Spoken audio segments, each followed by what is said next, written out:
Black magic खरोखर हे असतं का? 25% रिअल ब्लॅक मॅजिकच्या केसेस असतात.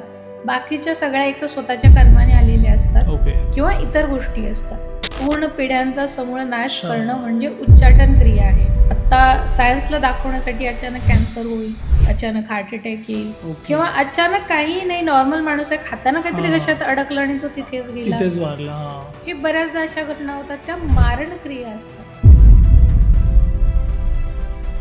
त्याच्यामध्ये आता मला तर माहिती नाही की माझ्यावर ब्लॅक मॅजिक झाली आहे की नाही, तर हे आपल्याला ओळखता येतं का? तर या सगळेही लक्षणं आहेत की ज्यावरून आपण एक बेसिक अंदाज बांधू शकतो की बाबा असा काही प्रयोग आपल्यावर झालेला आहे का. समजा काही सिम्पटम्स जाणवतात आता, पण इतकं इझी आहे का ब्लॅक मॅजिकमधनं बाहेर पडणं पण? खरं सांगायचं तर नक्कीच नाही. हम्म. आणि जर तोडायला जाणं म्हणजे सुद्धा ते जीवावर बेतणारं असतं. प्राणी, पक्षी, झाडे, आपल्याकडे शेती आहे, घर आहे, प्रॉपर्टी आहे तुमच्याकडे, या सगळ्यावर वेगवेगळ्या प्रकारे केलं जातं ब्लॅक मॅजिक.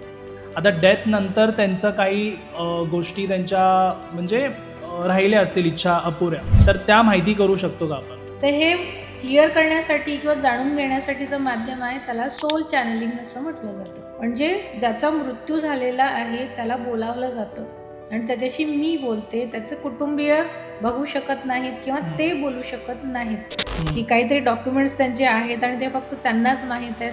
एखादी चावी कुठेतरी लपवून ठेवलेली आहे, मग ते सोल चॅनलिंगचं सेशनमध्ये सांगतात. ओके. किंवा मृत्यूचं कारण काय होतं. आत्ताच्या पिढ्यांमध्ये लग्नाच्या बाबतीत मुलं असो किंवा मुली असो त्रास होणारच आहे. चाइल्डबर्थचे इश्यूज होणार आहेत, हेल्थ इश्यूज येणार आहेत, ओके. हे होणारच आहे. तर समजा सामान्य माणसाला ह्या सगळ्यांपासून सेफ राहायचं नाही तर बाहेर निघायचं आहे, तर अशी कोणती गोष्ट आहे का ज्यातून आपण सेफ राहू शकतो? तर याच्यासाठी लामाफेरा हिलिंग हे बेस्ट ऑप्शन आहे. म्हणजे अशी कुठलीच गोष्ट नाही आहे की जी आपण लामाफेराने बरी करू शकत नाही. लामाफेरा एक्झॅक्टली काय?